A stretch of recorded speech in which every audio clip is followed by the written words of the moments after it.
I want to start this disc off by saying a big thank you to Hong Lee for designing the character. I asked him for kind of a roguish pulp hero type of Indiana Jones character, and he delivered a great design. We also have a little bit of a disfigurement on him, which will be more fun later on when we actually start modeling in detail and texturing. So he did a really great job, and once again, I wanted to thank him. I changed a few elements around though. I changed. There were so many pouches on the character. I added a bit of a gun, the bandage on the side there, and also I tucked the jacket in. I thought it'd be a little more interesting and add a little bit of variety to the DVD if we had some different type of props to make. And here's a close-up of the face. Before we get started, it's always a good idea to really study your concept design and make sure you know the character before you even start making any kind of polygons. But before we do any of that, I really want to go over some of the basic Max interface. So now that we're in the Max interface, we're just going to start off by making a very simple object, and I'm going to show you a lot of the methods that we use to modify geometry in Max 8, as well as the new Polyboost plugin, and we can see how the two of them are going to complement each other. Also going to show a few different display options before we even get started making the actual character. I turned the color over to gray just because I find it easier to work with in a monochromatic color scheme.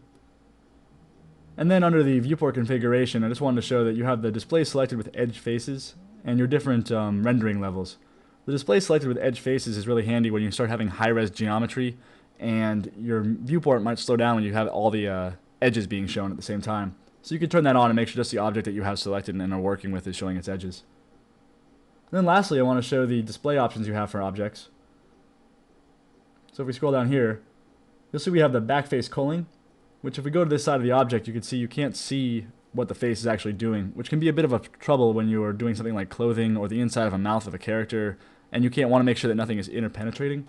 The other option is the see-through, where this will really come in handy is when we start using high-res geometry and building low-res on top of it, and we want to make sure we can see all the detail of the high-res underneath. But before we do any of that, and we'll talk about that more later, I'm just going to turn this into a polygon. I want to show some of the move tools in Max.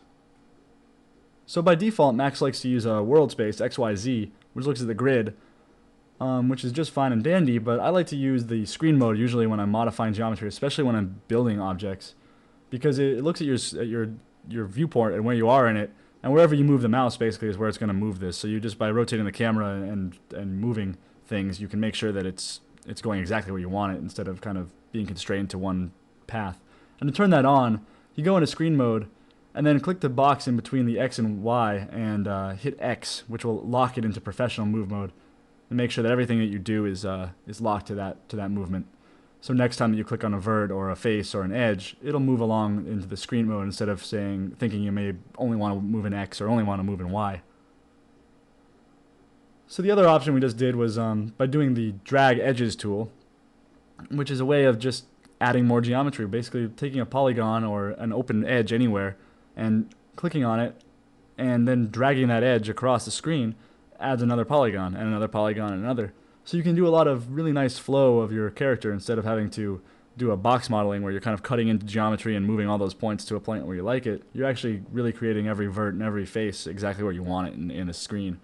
So I find I don't do too much box modeling anymore. I'm usually doing mostly all poly modeling. But it really only matters on what you're working on. If you want to build on something that's going to start with a box and you think it's going to work best, then that's what you want to use. But a lot of times it's just easier to start from just a plane or just a polygon or even just creating a vert. But once again, just whatever the best shape for the object you're making is what you want to do. So the other thing we're going to do here is I want to show the constraints options. I don't usually use face too much, but the edge constraint I use quite a bit. You can see what that does. It moves everything and make sure that it conforms to the form of your object, which is really nice for later on when you have a semi-detailed character, but you'll maybe like the outline of him, but maybe a edge is causing too much of a crease or not enough of a crease. And you can just slide it right along up and make sure that it's a very smooth transition between the two and doesn't break your form too much. Another thing we're going to do quite a bit is by grabbing an edge ring or even just two edges and clicking the connect tool, it'll add an edge loop to it. And if you just do it between two faces, it's just going to add one edge. So we're going to use that quite a bit. Polyboost also has methods for doing this that we're going to set hotkeys up for, so we can just click two edges or a group of edges and add loops wherever we want them. Another way you could do this with the default Max tools is by using the cut tool. This gives you a little bit more control over where the flow of the edges goes. But there is one problem with this tool, I find, is that it doesn't always snap onto the vert or the edge that you think you got. So sometimes you'll have a floating vertice in the middle of a face, which can cause some weird pinching problems. But if you're careful and you turn on snap mode, usually that's a pretty easy problem to avoid. So Max also has some new ring and loop select methods in Max 8. The simplest way is just by clicking any edge and hitting ring or loop. It'll go until it finds a breaking point and select that entire edge, ring, and edge loop. But you also have these up and down arrows, which you can, by holding control, you can grow your loop one by one, either to the left or right. Which I find it's one of the better new tools they've added. Really quick way to select just a small portion of your loop or of your rings. And one of the modifiers we're going to use quite a bit on this is the shell modifier. This basically works like if you were to take a group of selected faces and run an extrude along normals, it's kind of the same idea. Except what's nice about this is it's a modifier that just floats on top of your object. So when modeling clothing or armor or anything like straps, this is a great modifier to use. And the lastly really modifier we're going to go over, I think, right now is the Turbo Smooth, which just kind of smooth out your object, just like the Mesh Smooth from before, but they added it, I believe, 2 versions ago, and it's just a little cleaner and a little bit quicker. And so you can see some of the options we have on our shell option there, which was just segments, and we'll talk a little bit more about that later on, but it's pretty easy to figure out. So here's that new ring and loop selection I was talking about. By holding control, you'll add to your selection, and by just clicking it, you'll move along that selection. So say you had a loop and you just wanted to get a couple of faces next to it that go along that loop. You would just hold control and click the up and down buttons. Or you could just dance around that loop by navigating it with just the up and down buttons there. So one thing we do when we do a lot of wrinkles and folds is I'll grab a new loop or a new set of edges and then run the extrude on it. Delete that ugly face, the little triangle it makes there, and then run a bit of a relax on the two ends. We'll be using that quite a bit when we're modeling all the cloth, and also when we start adding more facial features to the character, especially that big scar.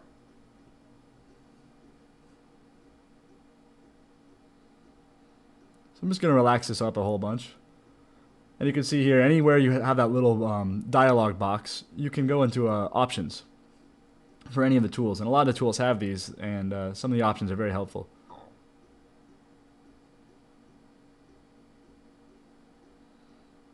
Another thing we're going to use quite a bit is the soft selections. By right-clicking any of the scroller boxes here, you'll reset everything to 0. So then you can kind of dial up and down to a little bit more controlled method than what it might default to. So I'm going to duplicate this object just to show how the edge distance works. We turn on the soft selection and we crank this up quite a bit, and you see that it dances over to the other object, even though they're not connected, and it'll move stuff around. But if we turn on the edge distance and crank it up a bit, you'll see it only goes onto this one object where before the element breaks. As soon as the element breaks and there's no connection between edges, that's where the edge distance comes in handy. Sometimes you want it on and sometimes you do not. Now the pinch is a way to kind of add a little bit of a different type of movement when you start moving things around. The fall off becomes a little sharper or a little bit softer. Same with bubble. They're just different methods to control how the fall off of your soft selection works. Usually just the default's fine, but sometimes you want a little bit more control.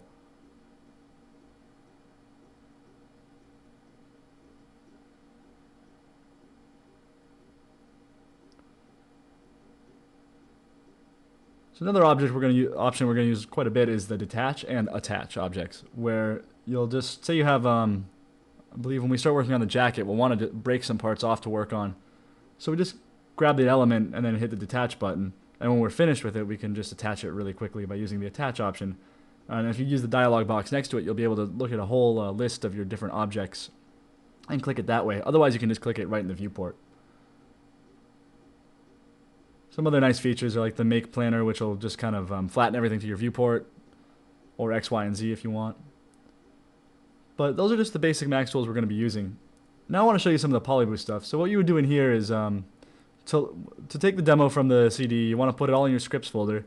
And then there's something called Polyboost Setup, which you're going to want to run that script. But the website for Polyboost has a complete walkthrough of how you install the software. So here is the Polyboost plugin. It's very helpful. You can see it has a lot of the same options that Max has, but they all work in different ways.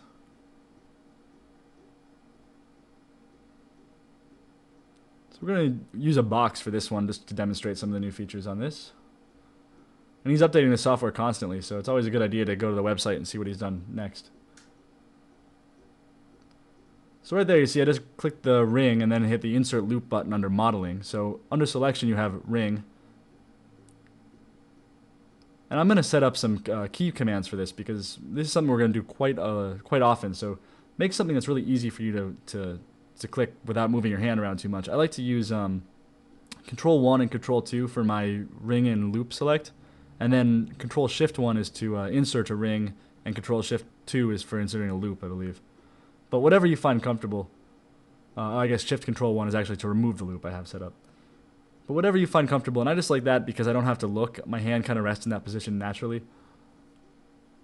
And then it also has a remove loop option there, which will kill any verts and also any loops. So it's a little bit nicer than just hitting the backspace button, or delete, which will actually kill faces. So you can also see that we have the spin edge option in here, which is really nice. If you want to reset the flow of your geometry, just by clicking the spin edge button a whole bunch, you can change how the two edges are connected between the verts on that face. Now we looked a little bit at the connect tool that Max has by default, but here it is again, the cut tool. You can see you can find it there, or by right clicking it'll default unless you have a different option set up. And you can click and control how it goes that way, or by using Polyboost under the option called Polydraw. Polydraw is something we're going to use a lot on this DVD. It's got some really awesome features. One of them being the cut tool, the connect tool they call it. And you just drag between edges. You won't actually see it in real time, but once you drag from one edge to another, it'll connect the two. Another option we have there is the move tool, which if you click any of those little dashes next to the tool, it'll give you a quick list of how you would use that tool, all the hotkeys that work with it. One thing about Polyboost Polydraw options are you'll see that above all the edit modes, you have your draw on options. And I have it set to selection right now. There's also surface and grid. Grid will go to the max default grid. Selection will go on to whatever object you're working on. So long as there's a geometry there, it'll keep it locked onto that. And then surface is if you had a separate piece of geometry. Say you took in a very high-res option from ZBrush, you might want to use that as a surface, which we're going to do a lot later on. But if you're just adding more geometry using the connect tool or the move tools, you usually just want to keep it on selection so you don't snap it to areas that you don't want to move onto. And you also, grid, I haven't found too much use for because it'll shoot it all the way over to the grid. So if you are drawing off of your object or connecting things, like here we're using the border tool by holding shift, which is just like drawing new edges by holding shift with normal Max, except it's a little bit more artistic in a way. And we'll talk about that a lot more later too. But you can see because I was off of the initial object, it snapped all the way to that grid, which isn't too helpful for what we're doing right now.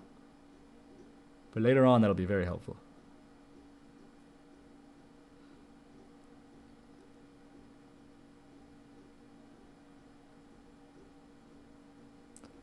So another option there you might have noticed is that when I clicked the surface, it got a little confused because it wasn't an editable mesh. And so long as you have a turbo smooth on or your object is in mesh mode, you can choose that object to be a template to draw on top of. If it's not in mesh mode, then you will not be able to choose that. If it's an edit poly, you have to convert it over. So we just picked that object we made, that amazing torn up box, and we're using that as a template. And by using the build tool, we just click a couple verts, and then holding Control, Alt, and Shift, and then dragging over all 4 verts, we're able to click once and make a face. Then we go to the border tool, and by holding Shift, we can drag along and sketch out where we want our geometry to go. This is something we're going to use a lot, so you'll have a lot of practice with it. but I think it's one of the most powerful features in PolyBoost. So now that we're pretty much have an idea of what tools we're going to be using for building this character, it's time to get started. I just made a quick plane, and by using the just the basic max tools here, have my move tool in screen mode, and just dragged along by holding shift and made some edges. And we're going to start by making the eye, and I'm going to fade through a couple areas here because we have a lot of ground to cover, and we don't need to watch the creation of a human head. There's a lot of DVDs on that, and there's a lot of tutorials on that. And I really want to go over more of the overall pipeline that we use at Blur, and how we would build an entire character, including hair and rigs and everything. So we could do a whole DVD just on the making of a head. But the idea behind it I wanted to go over really quick. And this is kind of why I like doing poly modeling more than doing box modeling, is because you have a lot more control here. So just by rotating the viewport around and then just kind of pushing a couple verts around, we're able to start kind of sketching out where the eye should go. I'm going to speed things up a little bit. And now we've pretty much got the general shape of an eye. I'm going to grab these two edges. And actually, I'm going to use the PolyBoost tool just to show you one way we can use PolyBoost at this stage. And we don't even have to worry about what we have selected on this, because we're just going to use the border tool. And holding Control and Shift and dragging between those two open edges, it'll make a new polygon between the two. There's a million different ways you could fill in that area, but that's just one way I like to use. I also have a hotkey set up to fill in once I grab 4 verts to make a new polygon. So now I need to rough out the shape of the eye, and usually the best way to do this is actually to build a sphere and kind of rough around it, which we're going to do in a second. But first I want to get the general shape, because we're going to use PolyBoost to snap these edges on there. So once I've roughed out the actual eye shape, we'll move on to that. Kind of get a tear duct going there. And always looking at the side and the top and everything to make sure that it feels like it's coming together right. But now we're ready to make the actual eye itself. And we're not going to do anything fancy here. We're just going to make a sphere about the size that we want and move it into place. You can see this eye doesn't actually fit around a sphere. So I'm going to turn on snap. And we could start moving every point and snapping it onto the eyeball that way. But we'd have to actually turn it over to face or snap to vert, which could be a little bit of a pain in the butt and sometimes doesn't even work so well.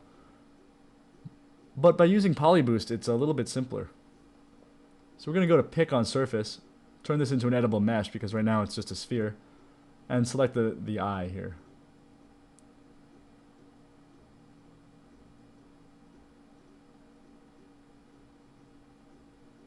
Okay, there we go. So we picked that. So now that we've picked the eye, you'll see that every time that we move, every piece of the element that we move of this object is going to be snapping onto the surface of that eyeball.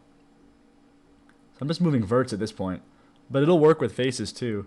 And it says edge loops work, but it doesn't work so well, I haven't found. If someone has found a better way to make it work, I'd love to know, because that sure would be helpful. But moving verts and faces around is really quick too. So, and it also works with edges as well. Just I haven't had it work with edge loops yet.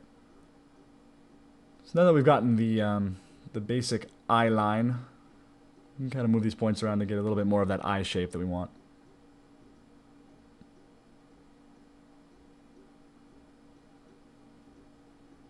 This is under the brow here that we're adding.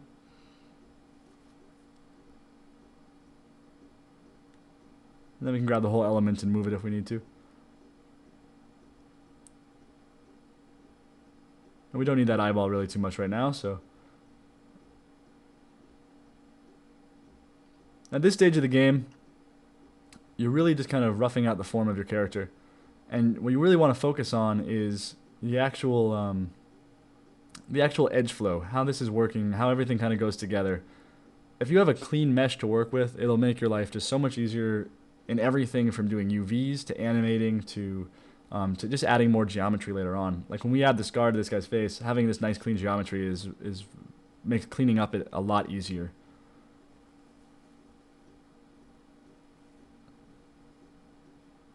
And if someone else has to work on your file, they won't scream and run away. So just like we did before, I'm using the border tool. And what I did was just drag every other edge out to make a face. You can see there I used the PolyBoost move tool and it snapped over to the grid because we don't have anything that we're building on top of right now. So just going back into the max tools and using just the move. We're just going to keep roughing out the general form of an eye. Now usually a blur, we actually have a whole library of presets and prefabs that we've made over the years. Hundreds of human heads and all sorts of different objects and shapes and faces and bodies. So we don't do too much from scratch if we don't have to, just because our deadlines are usually pretty tight. Usually for a complete character we have about 10 days. That includes hair, and that includes textures, and usually includes morph targets if we're not using Face Robot. So starting something from scratch every time is not the wisest move. But whenever possible, I like to build stuff from scratch. I just find it a lot more fun. And you can really have a lot more control in case, you know, to make sure it matches up with the character. But what we're building here is more of a generic head that we're going to take into ZBrush and add all the features that we want to do. But you could do this with any head you've built in the past, or if you want to start off, just build a very nice generic head. Also on this DVD, I have I've given away the generic head that and body that we use to make this whole character. So you're welcome to start from that too. It's always a good idea to build your own though, just because everyone has their own different ideas of where they would like their detail on their heads and bodies. So we use the symmetry modifier here, and because this is so low res at this point, we're able to make sure that we have modifiers being displayed while we model. So we can start roughing out the nose and face and general structure of the head without any kind of slowdown in max.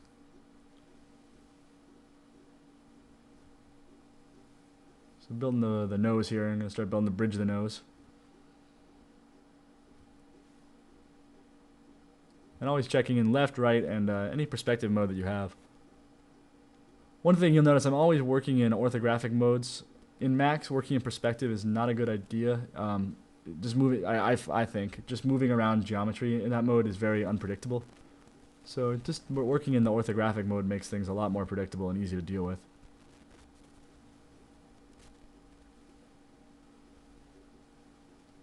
And it's always really nice to have good reference. A number of sites exist. I'll put those in my notes that you can go to that have a lot of high-res human heads. But really, you have access to a great head yourself just using a mirror. So as much as you can, always keep reference. Magazines, sculptures.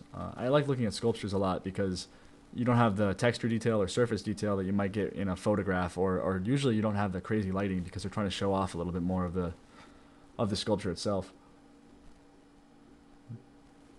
But reference is one of the most important things with modeling, and the more you have, the better your model will be.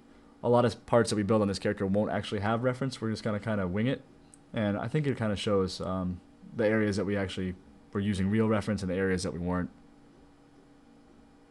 And just because you don't have an exact reference of something doesn't mean you can't find very close using Google Images or any number of magazines or books. You can get usually a pretty close approximation of what you're trying to build. Unless you're trying to build a celebrity head or something very well known, in which case you really need that exact reference, or it'll be very hard to get. So jumping ahead a little bit here. No pun intended. Maybe a little bit. We're going to start adding more of the head shape. We've kind of roughed out the basic loop structures here. I want the cheeks to flow into the mouth, to have the lips flow into, everything really kind of smooth, so that when he animates, it'll move really nicely.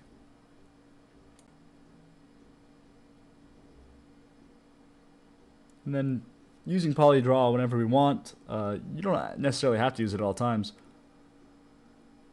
Another thing you can do is clone different elements just by holding Shift and dragging. If you do it with edges, it won't ask you if you want to clone the object or whatever. It's just gonna assume that you just wanted to draw along.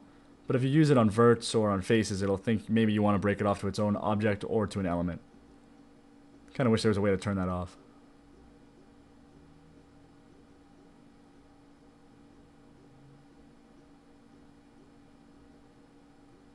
And then we also got to kind of rough out the overall form of the head here. How far back it goes, and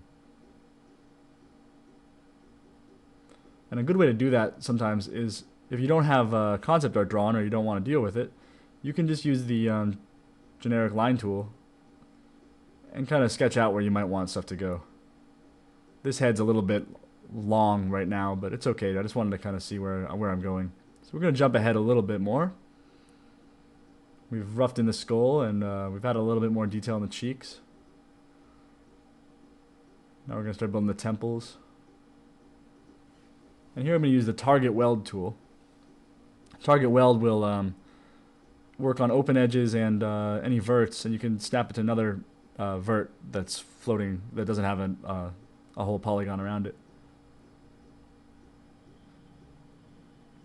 You can also use just the border tools to start connecting these areas. And then moving stuff wherever the form doesn't feel right. And then here I just grabbed two edges, converted to vertex, and filled it. Something I'll do a lot. It's kind of an old habit from before. You can see there, even though we use a Target Weld, didn't actually weld. So you got to be careful with that sometimes. Building a little bit more of that bridge there.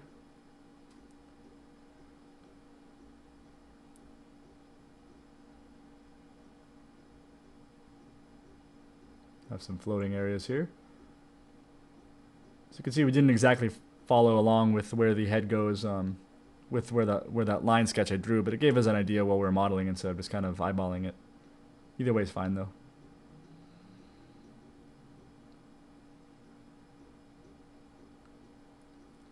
So here I have kind of a weird end to my geometry, and I want to make sure this is as quadded as possible.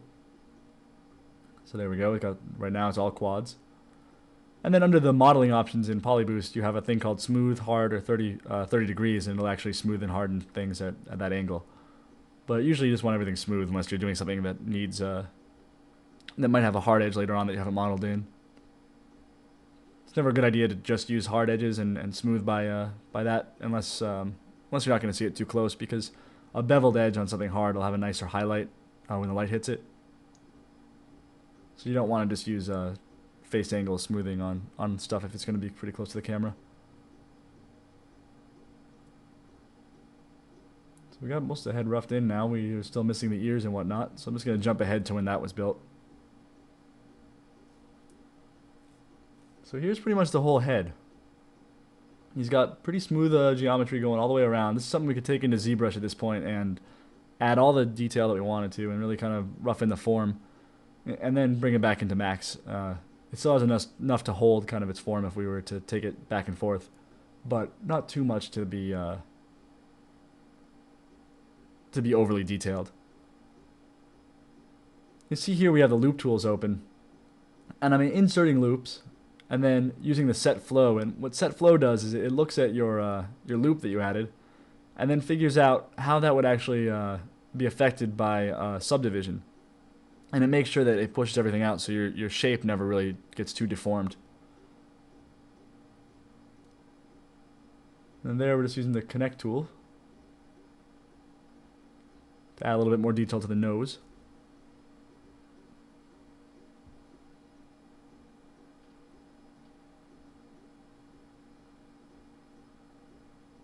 I'm going to set flow to kind of smooth that out a little bit. It's a nice tool for really quickly kind of smoothing out an object when you start inserting geometry. This nose didn't have very much detail, so we started adding a little bit more in.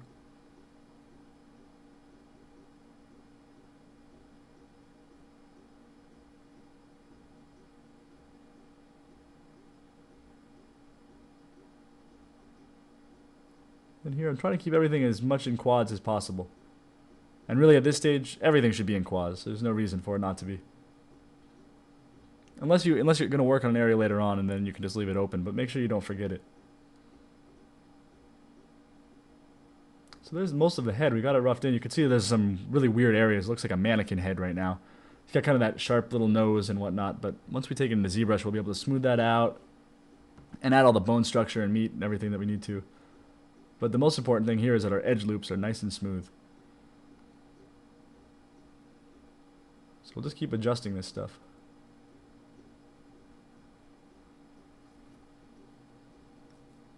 And now here I'm using the move tool, but I have it set to selection. This is a Polyboost move tool like we've talked about before. And I'm adding more detail to the lips because we're going to do a lot of work on the mouth. And I want to start getting in some of the form ideas.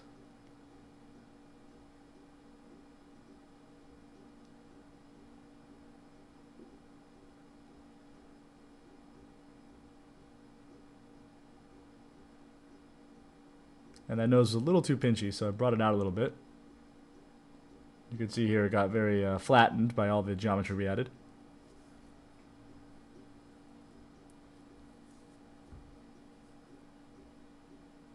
And then we're connecting some edges.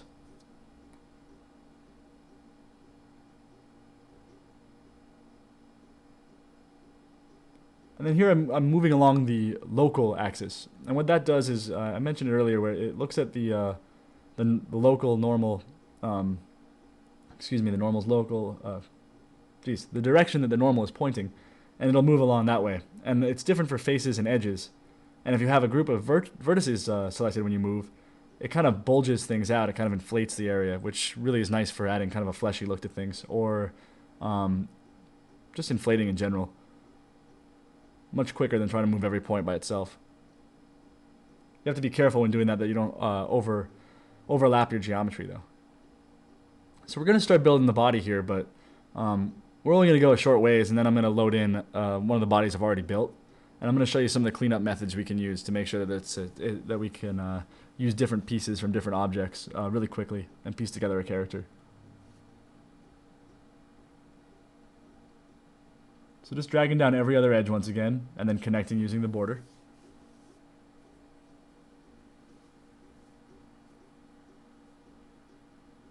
Just shift dragging is all we're doing there. And it's good to have hotkeys for any kind of fill methods you want. You can see there the move tool kind of freaked out a little bit, so we're just going to use the basic max tools there.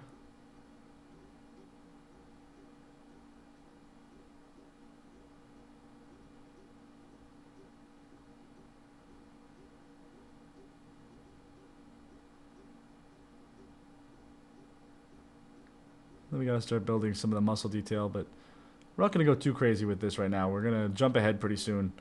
These are the methods that you would use to build an entire character, though. Or that I would use to build an entire character, at least. Build a little bit of that clavicle. And you can see there where I'm using the border tool. And if you shift drag on an edge, it'll just kind of draw out that edge. But if you just normal click and drag, it'll go between the two edges that it thinks that you're selecting and draw a polygon from there. We're going to use that quite a bit later on, so it may make more sense, but just giving it a couple uses, you'll see what I mean there. And then lastly here, we got a little tool called the Build End tool. And what you do is you click two vertices and on an open face like that, and it'll just kind of add a little bit of a hook to it and close it all off. So here I'm adding more detail. The head was a little off. And this ear area was a little messy, so I cleaned that up a little bit. Now here's the body. Here's the very simple template body that we're giving away with this. Doesn't have much geometry to it, and it doesn't have much detail to it, which is a good starting point for bringing into ZBrush. You can see we have some weird edges on these ears. We're going to clean those up.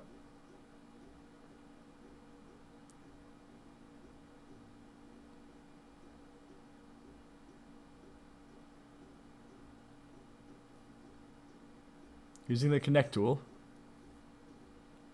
I'm going to start connecting some of these edges. Oop.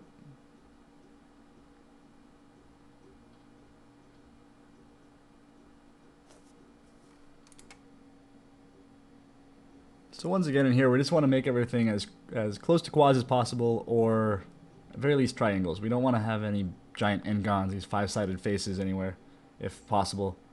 Because we're going to bring this into ZBrush pretty soon to start roughing out the actual musculature and form of the character. Fading ahead a little bit more. You can see we took this hand off of another object and merged the two together. But the hand is a little bit denser than the rest of the object, and it's also got some kind of crappy geometry on the fingers. So I cleaned up one of these fingers a little bit, which you can see here compared to the other one, especially the fingernail area on the other ones looks pretty shoddy. So what we're going to do is actually just, first we're going to grab these guys here. I just changed my selection method over to lasso. And grabbing that whole hand. I'm going to hide the object other than that, and then grab this finger. what we're going to do is basically duplicate this nice finger on top of the other object.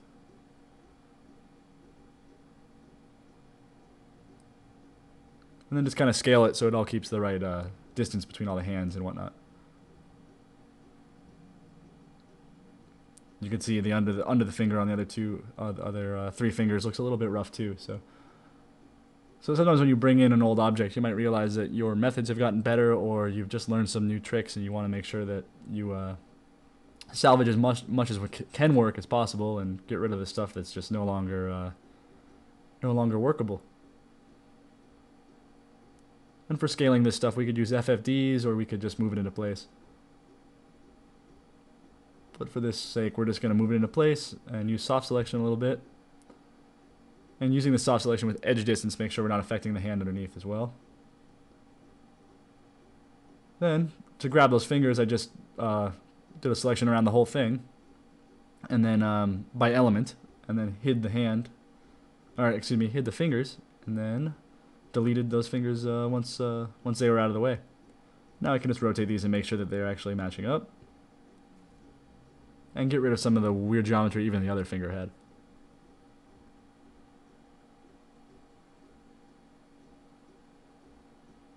And then using the target weld tool like we used before. And you can see these hands are pretty smooth and simple. It's because, and the whole object is because we're going to be taking this into ZBrush to add all the actual detail to it. And I also know on this character we're going to be using gloves, so I don't want to do any knuckles modeled on, or veins or anything like that, which, you know, if this was just going to be a naked hand, we might do.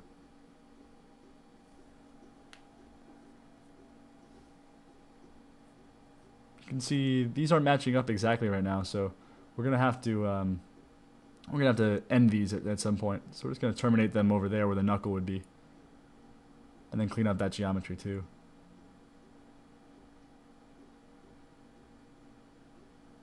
So it can get a little confusing when you're working on these things, especially when you've got 4 fingers and the connection's almost all the same on everything. And you want to make sure that it's all clean all the way around. So there's no real trick to that. It's just kind of just do your best to make sure it all matches up as good as you can get it. Alright, so that's enough on the fingers. We're going to jump ahead a little bit more here. We're going to look at the way this loop structure goes. You can see the hand had a lot more geometry in it than the body did. And 2 methods you could do here is, one, you could start simplifying the hand geometry. But since I know it's going to be a glove, I actually want to keep it kind of dense. So I'm going to add a little bit more geometry to the body. I'm just doing that by grabbing loops and removing an edge if the loop goes too far, and then connecting those edge rings to where I want it to actually terminate. So now that we've cleaned up this whole body, we're able to bring them into ZBrush. And this is where the fun really begins.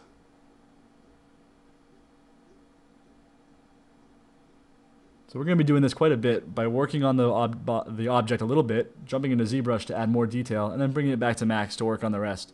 I like to res up everything I'm working on. So start with something simple and move it on into a little bit more detailed, and then do that for everything on the character.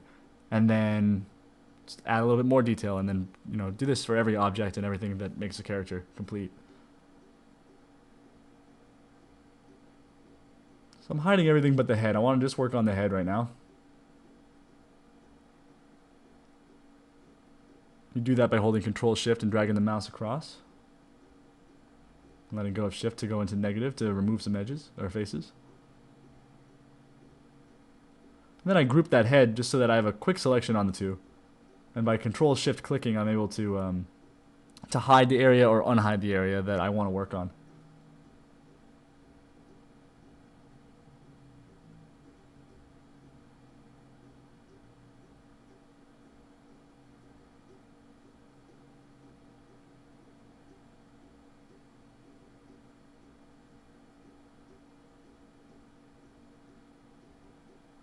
So I'm storing a morph target of where we're at on this character.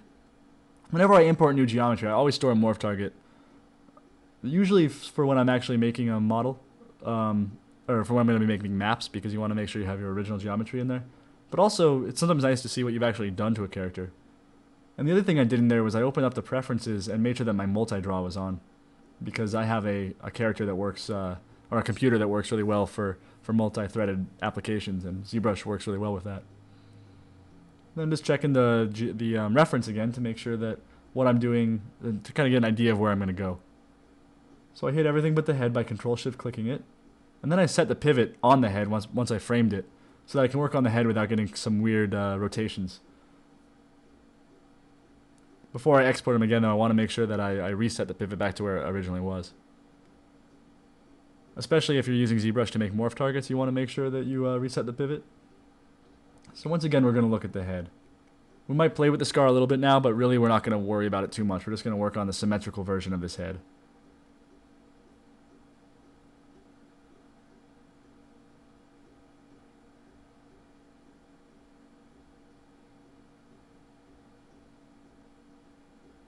So there's the first thing we want to work on is the eyes. My eyes were a little bit off. Well, very, very much off, so we're going to work on those first. And adding a bit more substance to the... When you're working here, you really want to focus on your forms first, then your secondary and tertiary forms, but you want to really work on the bone structure and the main forms at this point. So I want to flatten the nose out a little bit. He's got kind of a flat nose in the concept.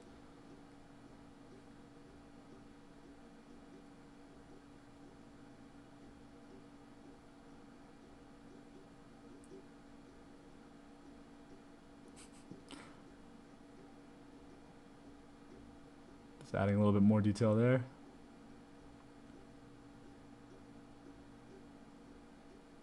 And when working in ZBrush, I think it's a common method to work with. To avoid that lumpy look that a lot of ZBrush models have, you kind of paint in what you're doing, and then hold Shift and smooth out the area, and then paint in more of the area, either holding Control and holding Alt to concave an area, or just normal painting to bulge out the area, and then smoothing it out again. Make sure you avoid getting that really kind of lumpy look.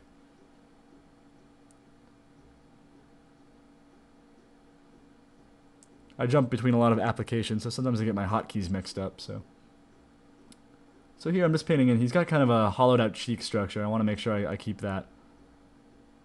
So I'm working on that, and I also want to get more of that the nose curvature that Hong has added in there.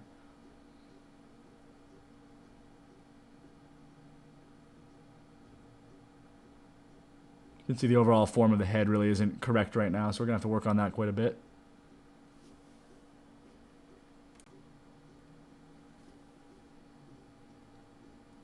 And then now we're in the move tool, and I have a little bit of a focal shift going on, so that I have a bit more of a fall off going.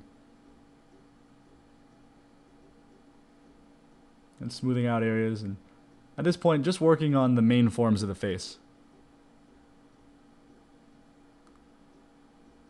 Keeping an eye on that concept to make sure I'm kind of getting in the look I want. And he doesn't have much chin in my model, so it's time to start painting in a little bit of that.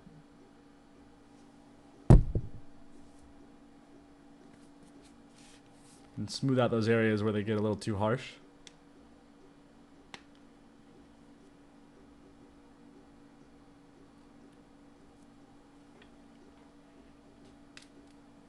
And then paint in the basic form of the lips. We have a lot of geometry in there, so when we bring this back over to Max, it should hold up at least a little bit of it.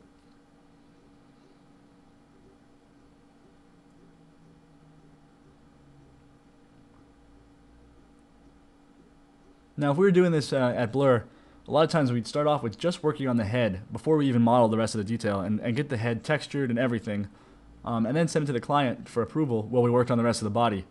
The reason is the head is probably the most important part of your character. It's a thing that everyone's going to look at first, and if you have a lot of character and it's approved, generally the rest of it kind of falls into place. But for the purpose of this DVD, we're actually going to kind of build everything up in different stages. So we're starting to paint in some of the fat on the face. We've got some of the bone structure in there.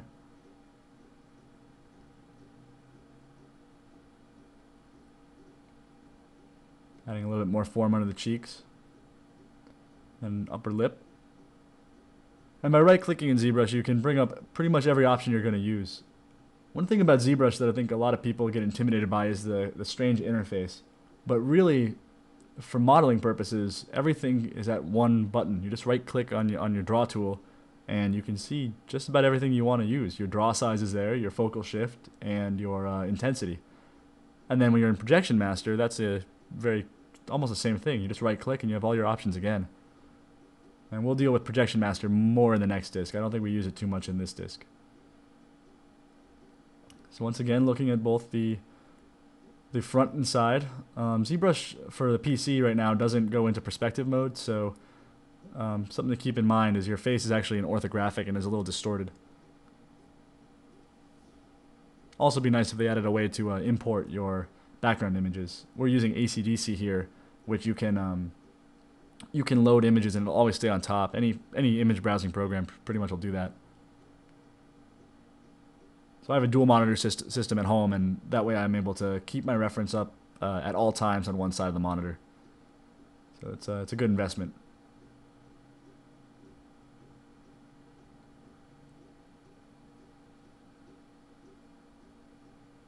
And again, we're just roughing in all the form. We got the nose looking a lot better than it was before, and adding some of the detail where the flesh kind of meets the cheeks. And he's going to be a little bit skinny at this point. He's going to look a little old manish, but we're going to keep building up as we go.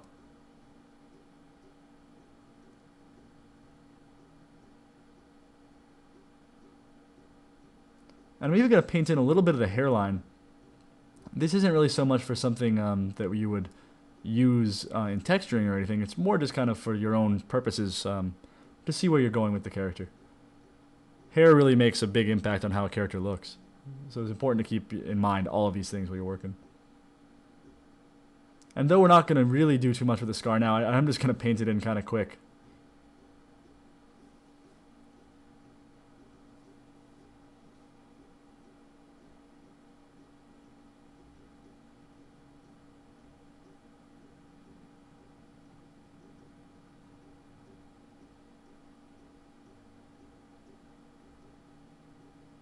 There we go. Adding a little bit more skull to him too. Even though we're a little bit off on the size of the skull, when you have a character with hair, a little trick to keep everything looking a little full is to make the back of the skull a little bit bigger than it really should be. And it'll kind of help simulate that your hair is a little thicker and fuller than it is without having to add a lot more hair to your object.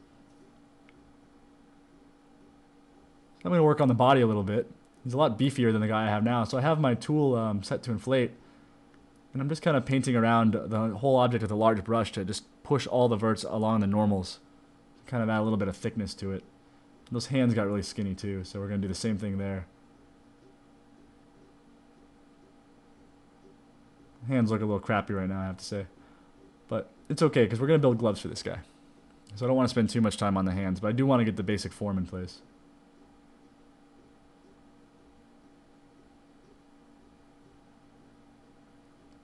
My pivot was off there, so I want to fix that up. And since I messed up the hands, I'm actually down on the very base level, and I'm using the morph brush. Morph brush is nice because when we stored that morph target before, if we mess any areas up, we're able to just kind of paint in where we want it. And here I'm using the Smart Resim tool. And this comes in really nice when you're when you've painted a lot of detail or done a lot of structural stuff on one side of the body with other objects hidden and you don't have symmetry mode. You just mask off that area that you want to keep, and it'll make sure that those changes are brought over to the other side. And if it takes too long, you can kind of level up, go to the base mesh, run the Smart Resim, go to a level higher, run the Smart Resim, and just kind of build up your whole character that way. So here we're just painting in more of the musculature. Nothing too crazy because he's going to be wearing a lot of clothing over this, so it doesn't make sense to spend too much time. But we do want to get the general feel for where it is because we're going to use some tools to draw on top of this, to draw that shirt and his pants and everything. So we want to make sure that he has the feel that he has some weight and mass underneath here. Other options are shrink wrapping simple objects on top of this, but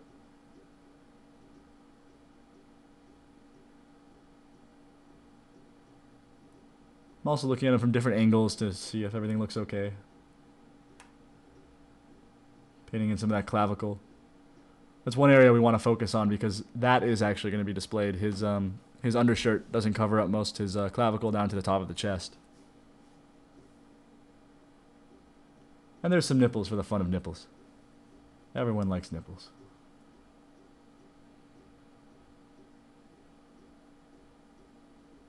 And then some wrinkles and just kind of roughing in all the form of the muscles that we want to have. Some of this stuff really won't translate back when we send it over to Max, but it's good to kind of get started. Right now we're kind of even getting it in our head of how we want this character to look. And once again, I'm painting in a bit of the hairline so I have an idea of how he's going to look later on.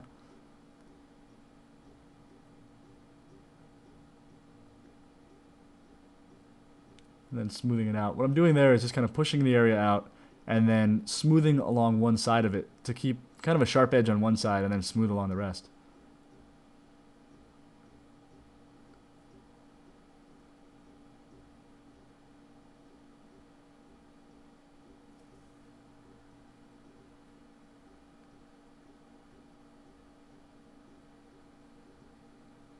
Working more on that mouth and the chin area again.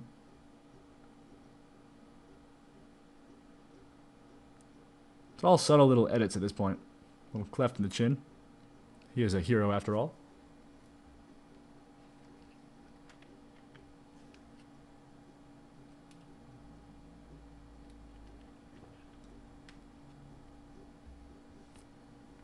Still working on that clavicle area. Adding a little more tension to the neck than probably would be there at this relaxed pose, but I like to paint that in a little bit. We don't really use muscle systems at work, so having some of that muscle painted in is okay. You don't want to do too much, though, especially if you don't have a muscle system, because otherwise it's going to look really strange when they move, like they're wearing a muscle suit. And once again, it's really good to have good reference for this, and most people aren't built like a superhero, so going to websites like 3DSK or buying anatomy dummies or something would be much advised. And once again, looking at sculptures or buying some sculptures. Any art store will have a lot of probably reference that you could use to, any books, magazines on athletes, or anything like that. You never know where you're going to find good inspiration and good reference. So the whole back area we haven't done too much with. Start painting into that tricep and shoulder area.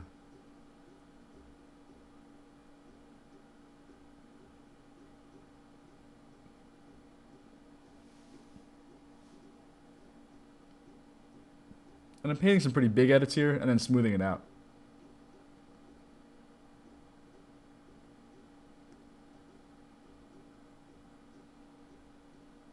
I have my pivot set in an interesting place right now, so I'm getting some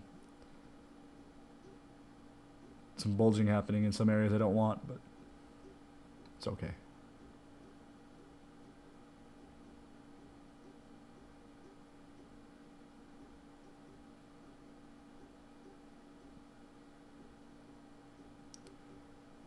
It's much nicer nowadays where you can actually just do all this stuff in a on a nice low-res mesh and kind of sketch out all your detail without having to try and figure it out while modeling.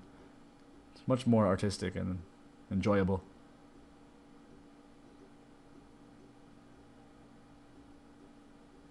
Anything to get rid of a lot of the technical aspects, I'm okay with.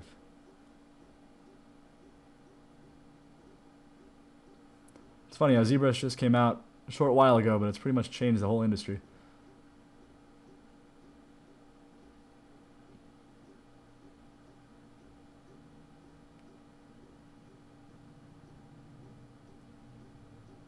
And hopefully Brazil 2 will be coming out soon, which we can do some nice displacements with.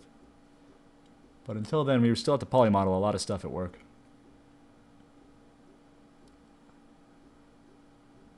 Once again, we're using that smart resim to clean everything up and make sure that everything we did on that one arm is moved over to the other arm. Then smoothing out that center point where some things might have gotten messed up. And adding some more muscle detail as well.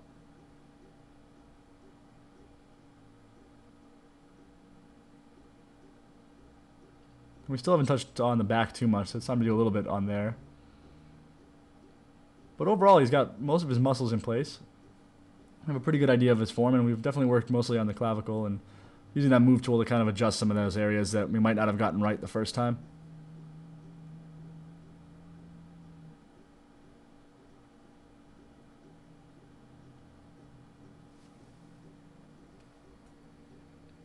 So at this point, we're just finishing off the character, adding a little bit more detail to the back and looking over the whole body just to see what areas we still have work to do on.